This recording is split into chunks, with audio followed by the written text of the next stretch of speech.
Kulibe bwenzi longa mbuye Yesu.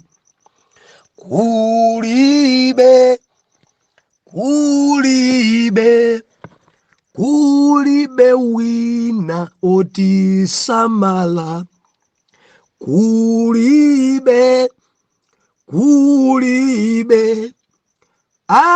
amadziwa zofura zathu. Atsogoza nthawi zonse. Kulibe bwenzi longa mbuye Yesu. Kulibe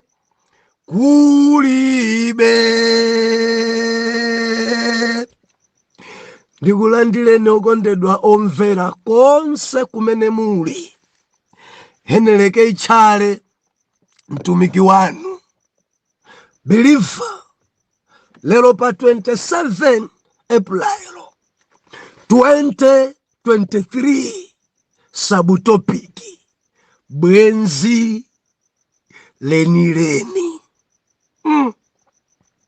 Mwana Mulungu, chapter number 11 mchimenerero tili. Lola ni kuti ndiwerenge mwansanga kwa mpiri passage imeneyi. Chapter number 11, mawu otsogolera chiukitso cha Lazaro.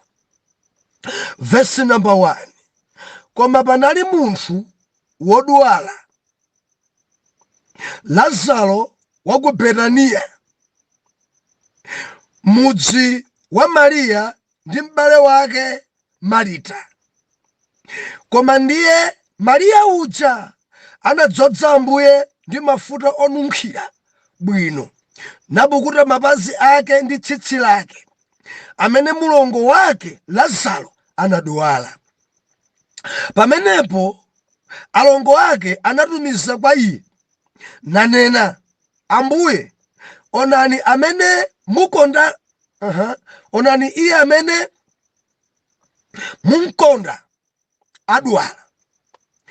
Koma Yesu pamene anamva anati, kudwala kumene sikuli kwa imfa, koma chifukwa cha ulemerero wa Mulungu, kuti mwana wa Mulungu alemekezedwe nako. Koma Yesu anakonda Marita ndi m'bale wake ndi Lazaro. Chifukwa chache pamene adamva kuti adwala, anakhala pamenepo pamalo pomwepo masiku awiri. Ndipo pambuyo pake ananena kwa akuphunzira ace, tiyeni tipitenso ku Yudeya. Akuphunzira adanena ndi iye, Ambuye, Ayuda anali kufuna kuponyani miyala tsopano paja, ndipo munkanso komweko kodi? Yesu anayankha, kodi sikuli maola 12 usana? Ngati munthu ayenda usana sakhumudwa, chifukwa apenya kuwunika kwa dziko lino lapansi. Koma ngati munthu ayenda usiku akhumudwa, chifukwa mulibe kuwunika mwa iye. Izi anati, ndipo zitatha izi ananena nawo, Lazaro bwenzi lathu ali mtulo, koma ndimuka kukamuukitsa iye tulo take. Chifukwa chache akuphunzira ace anati kwa iye, Ambuye, ngati ali mtulo adzachira. Koma Yesu ananena za imfa yake, koma iwowa anayesa kuti ananena za mpumulo watulo. Pamenepo Yesu anati kwa iwo momveka, Lazaro wamwalira. Tibaketa ima pamenepa. Omvera, titatha kuphunzira chapter number 10, mwana Mulungu ndilinako kutsimikizika mtima kuti sitili chimodzimodzi. Chifukwa chapter 10 chinadzadzanso ni minofu kwambiri. Tinaonamo ife ntchito za m'busa, and tinamuonamo mmenemo m'busa wabwino. Tinaonamo ife udindo ndi gawo la nkhosa. Dzuloli timapenya mmenemo kuti nayenso Jabu ali ndi ntchito. Mwana Mulungu, Jabu nayenso ali ndi ntchito dzikulu. jitatu amakhoza kuyamba nawe ngati zabwino, amakhoza kukuonetsera ngati dzitha mtendere, koma mapeto ake akuthidzimula. Ukamayamba naye Satana, ukamayenda naye koyambirira, amakukomedwesa, amakupangitsa kuti maso ako udzidzione ngati zinthu zonzotsekemera, amakuyambitsa ndi mkaka, amakuyambitsa ndi zonuna, amakupangitsa kuti moyo wako ukhale wosangalala koyamba, koma pamene ukunkana ebe ngakhale ukunjoya tamvera mapeto akutsogoloku akubera si munthu uyuyu ntchito zake zoyipa kwambiri amene ukayanjana naye ebe amene kutsogoloku akuonongera dzinthuyu. Dzulo timanena pano, njerekeze unonga mabanja, njerekeze unonga mabizinesi, njerekeze unonga ntchito, njerekeze apha tsogolo, njerekeze apha zofunikira. Wina wake ndiunena pano aulira, njerekeze monongera ambera. Adali nacho koma ambera. Satana kwache ndi kuba, kupha ndi kuononga. Alibe chabwino. Ngati akulemeretsa uli ndi zinthu uchita kudziwa zinthu zinzabwa sing'anga, nzabwa Satana, patalike pafupike akupha. Ndipo akakupha moyo umene ungati usutemenuka mtima tamvera sudzaupesanso. Akuonongera ukuoneka ngati ukunjoya, ukuba, ukunama, ukapusisa ena, kuoneka ngati amayamba choncho Satana, amachita choncho, koma mapeto ake udzalira sudzalulutira. Even anako adzalira, mkazi ako anako adzalira, zimene ukuchita zondiphada. Satana kuteka amaoneka ngati ukuyamba bwino dzikuyendera dzilongosoka, sizimalongosoka ndi Satana, sizimalongosoka. Amapusisa, amakunamisa, ambiri misozi ili mpatsaya. Ndikadadziwa sindikadapanga, ndikadadziwa sindikadachita, ndikadadziwa sindikadavomera, ndikadadziwa sindikadatsagana naye, ndikadadziwa sindikadapanga naye ubale, ndikadadziwa. Zikamafika pamene pande kuti zinthu zili pa wesi, ndikadadziwa ndilize khwerere kwa ana Mulungu, nkhosa ino musasilire. Satana amachita choncho, pana akewo zimaoneka ngati zabwino, koma m'malo mwake mtsogolo mudzaona kulira, mudzaona kulumana, mudzaona kugundana, mudzaona kuthidzimulana. Adzapandukirana poyamba pamayamba ngati akugwirizana, koma kwa Satana kulibepo mgwirizano, patalike pafupike alumana. Satana amaba, ndiye ntchito yake kupha, ndi ntchito yake kuononga. Amaononga ndi ukamba ndi uchuluka, aononga njijabu zonna kupasani ntchito, ayimbireni atsogoleri, pitani kwa abusa mukonse kuti man of God njerekeza ndipusisa kwambiri pano zanga zaonongeka. Yesu amene timpembedza nakuti ndadza ine kuti mukhale nawo moyo wochuluka, amabwezeresa zonongeka. Yesu timpembedza ibiriva, zimene Satana adaononga, zimene adakubera, ameneyi amabwezeresa. Pita kwa iye mogonja, akubera ofesi, pita kwa Ambuye. Akubera mamuna, pita kwa Ambuye. Akubera mkazi, pita kwa Ambuye. Akubera chuma, pita kwa Ambuye. Dadi pita kwa Ambuye. Njerekeza mapusisa kwa mpiti zonanena pano. Ena mudali ndi zinthu, koma dzibwana ndi Satana. Dzibwana ndi Satana. Sisi mkaoneka ngati mukunjoya, chuma chonse chatha ndi mzimu wa vilako lako. Zibwana ndi Satana. Ena mudapasa sing'anga ndalama zambiri kuti mulemere kwambiri, zotsala zake sizi mwapenga misala. Zibwana ndi Satana. Amaononga Satana kudziko kuno kuli anthu openga misala, openga. Ena adapita kwa sing'anga adakhwima kuti alemere kwambiri, ana awo panonga misala. Uchinjoya bwanji chuma anako akupenga misala? Udzidya bwanji ukuphera ana? udzinjoya bwanji nkasako kupita pachabe kuti chumacho chikhalebe. Satana kupha, Satana kuba, Satana kuononga. Lolani lero chapter number 11. Believer, chapter number 11. Chodzadza nsoni minofu tidalitsika tilimbikitsika. Bwenzi lenileni. Ndimafuna kuti mulumikizise. Ino amene munapanga ubale ndi Satana mulekeni. Mtsazikeni.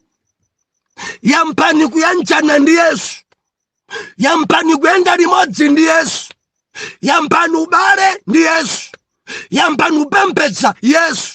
Yampani ulambira Yesu. Nthawe ni Satana kupha, pita kwa Yesu amene amapereka moyo.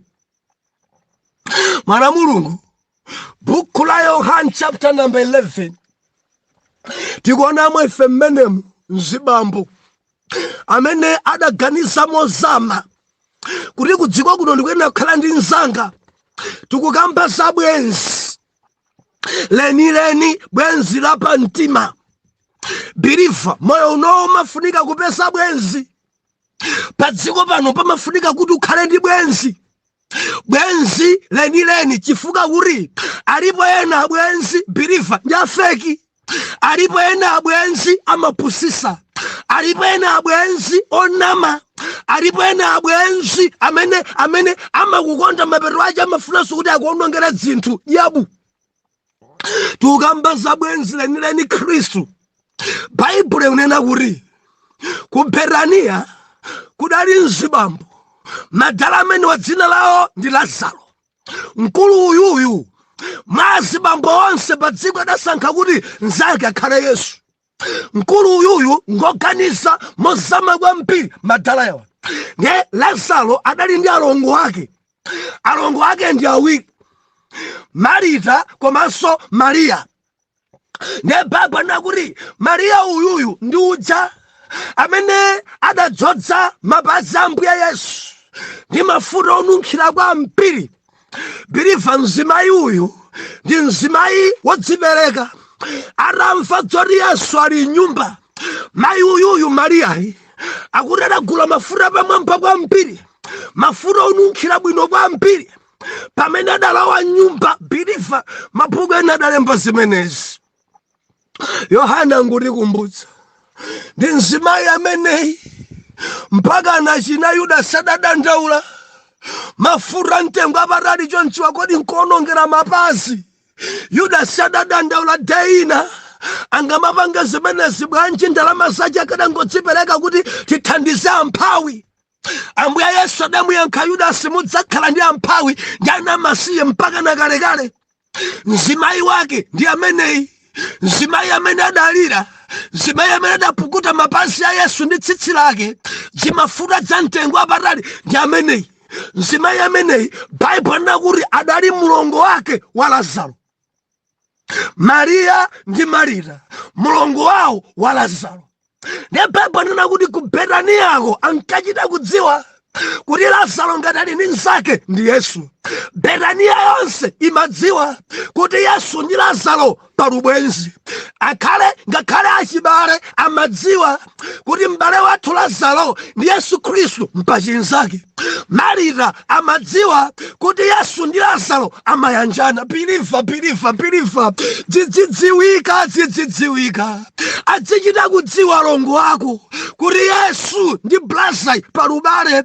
Adzidziwa blaza wanu kuti Mariyayo kuti naphiri kuti najerei kuti nabandayi ali pa ubwenzi ndi Jesus. Mumadziwika ino Chikhristu chochita kuyenda nacho mjumbo pena pache kuchitulusa kutha kupemphera nkuchivula nkuchilowesa mjumbo. nkumaenda monga chibandu kufika pena pache nkuchitulusa chikhristu chicha nkuchivala anthu nkumari maya chigwirizano anthu liyo kena kukuthapa menepo nkuchivula nkuchika njumbo nkumaenda pache anthu nkumari hule olalara watukwana oledzera wachampa wapenga kena nkudzavula nkudzatenga chikhristu nkudzachiva ayi zidachita kudziwika ku Betania kuti Lazaro ndi Yesu pachibwenzi. Zidachita kudziwika m'dziko lonse kuti best friend wa Lazaro ndi Jesus. Adachita kudziwa ngakhale afumu kuti Lazaro ndi Yesu amayanjana, mumadziwidwa. Mudziwa alipo opemphera ena kufika m'mudzi mwawo, kufika kwa mfumu timafuna mayi oyera mtima wakuti amfumu kuchitona kuti mati ndani amene uja mumapemphera naye. Amfumu nkudzabwereza funso mati mumapemphera nonse chipembedzo chanji? Kumeneko mumapembedza Mulungu, mumapembedza chani kumeneko? Iwo nkumadabwanso mayi uyuyu tikamakumana naye ndi hole. Koma mafumu akudabwa chonchi bwanji chikhristu chake uyu nchanjumbo. Nthawi inayi chamachimangira njumbo ngatayikamo masamba. Pena pake amadzachivala nkumachionetsa hole. Pena pache amadzachika njumbo nkumayenda mbulanda. Pena pache amadzachika njumbo nkumayamba tukwana. Pena pache amadzachika njumbo nkumayamba ledzera.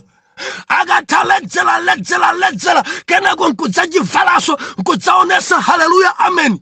Baba murumonse muri chamba mfumu amadabwa mumasonkhana naye chipembedzo chanji endi chipembedzo chanu njo mumapembedza Mulungu uri bwenzi. Betania inazindikira, Betania imadziwa Lazaro ndi Khristu mpachibwenzi. Alongo acha Lazaro amadziwa kuti blaza wathu ndi Yesu mpachibwenzi. Bilifa aneba a nyumba ya Lazaro amadziwa kuti Lazaro ndi Yesu amayanjana adzidziwa aneba anu kuti inu ndi Yesu mpachibwenzi. Adzidziwa akutchalichi kwanu kuti inu ndi Yesu mumayanjana. Mtundu wanu udzichita kudziwa kuti mwana wathu uyu ngopatuka ku mtundu kuno sapanga nawo dzamiyambo, amayanjana ndi Yesu. Sapanga nawo idzi dzathu za magemu achikunjazi chifukwa choti Yesu ndiye mpachubale, amayanjana, amakondana. Adzichita kudziwa anzanu adzidziwa izizi ndinagama sitigwirizana naye tumvana. Adzidziwa amene mukuyenda nawo nkhani ndi mkulu uyu pano sigwira tidzayambe paroka. Ndikuti anthu akukudziwa kuri umakondana ndi Yesu. Akakudziwa kuti umakondana ndi Yesu nkhani zachepa iwe amayambisanso za malemba. Akakudziwa kuti umakondana ndi Yesu nyimbo zimene ngayike nkali moto mwawo adziyika modziwa kuti amene tamkwesayi amakondana ndi Yesu. Akakudziwa kuti iwe ndi Yesu pali ubwenzi ngakhale zochitika zawo ngakhale mavalidwe awo akhozosintha nkunena kuti tiutsagana ndi mayi wokondana ndi Yesu. Tikavala mosalongosoka galimoto yake sitikakwera. Mundimvaka? Mudzidziwika kuti muli pa ubale ndi Yesu. Mudzidziwika kuti muli pa chibwenzi ndi Yesu. Mudzidziwika kuti Yesu ndinu mumayanjana. Mudzidziwika kuti Yesu ndinu mudapasana mitima. Mudzidziwika kuti Yesu ndinu ndi nzanu. Dzina dzimachita umvesa chisoni. Abale yake a munthu akunena kuti blaza tongosa pemphera. Pamene ena kuti yayi ndi abusa athu abusa mmadzi wenu ndi abusa athu iniyo ndi achimwene anu ife ndi abusa athu mulibemo cha ubusa mangu upusanu chachiwo. Ndekuti chikhristu cho chikwenda njumbo kuchali chiko bobo akafika pa nyumba palibe boboboyi. Tili modzana Mulungu tili modzika akamati intercessor ku chalichi kubanja kwa wadzidziwika songa intercessor.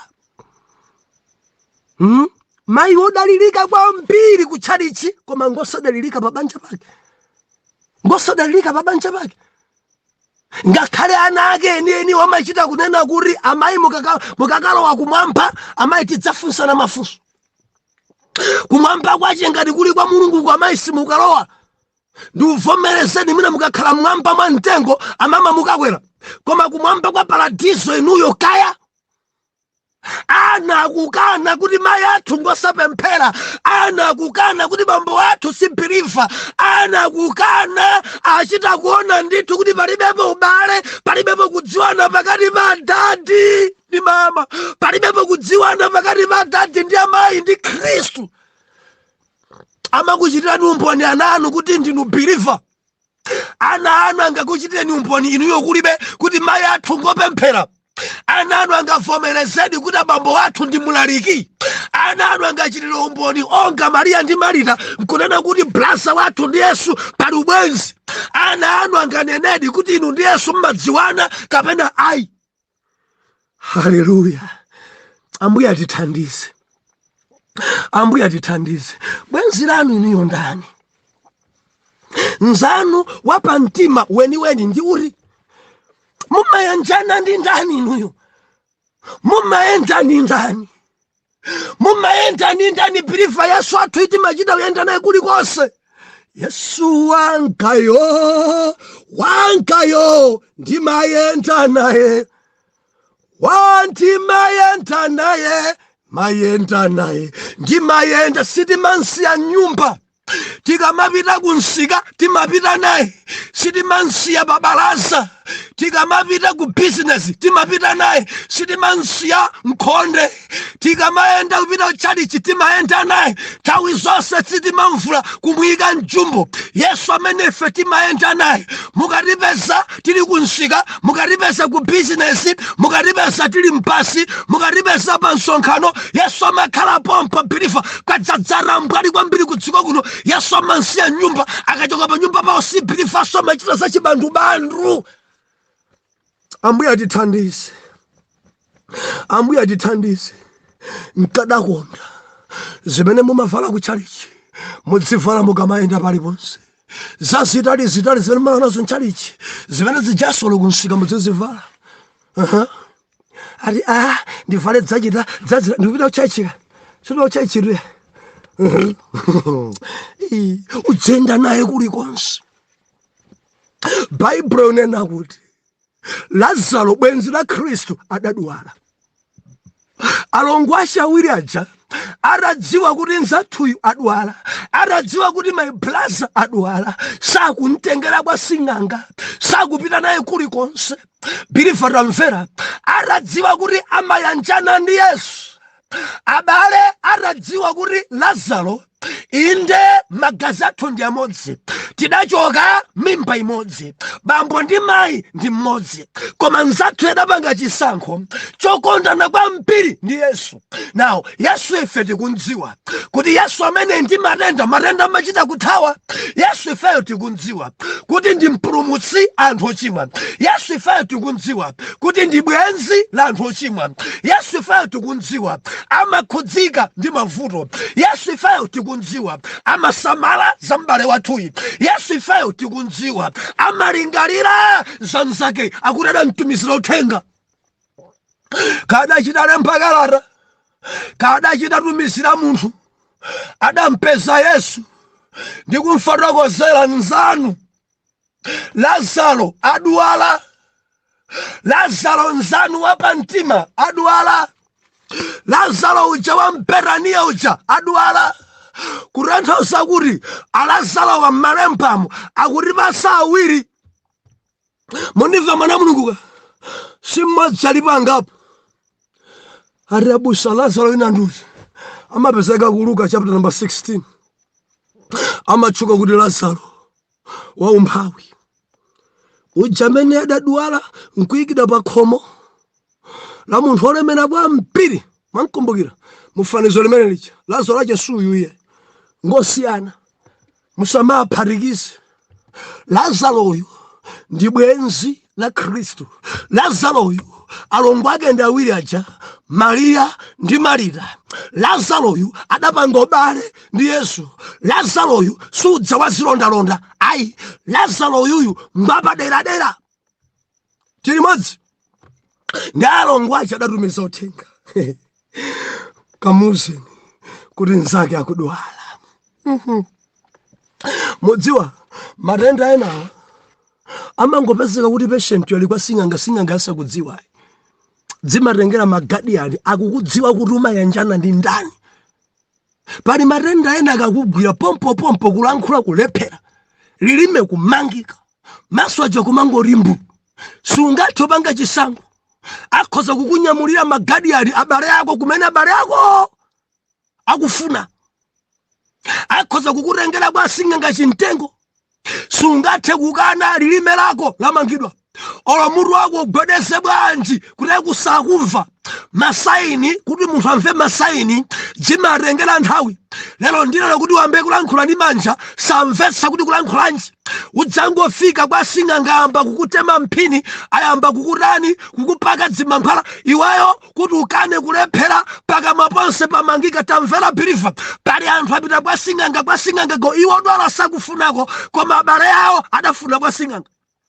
Andisangalasa ine Maria, andisangalasa ine Marita, akuti ayi pasing'anga, ayi uyuyu amadziwana ndi Yesu, uyuyu amakondana ndi Yesu, uyuyu ndi best friend wa Jesus.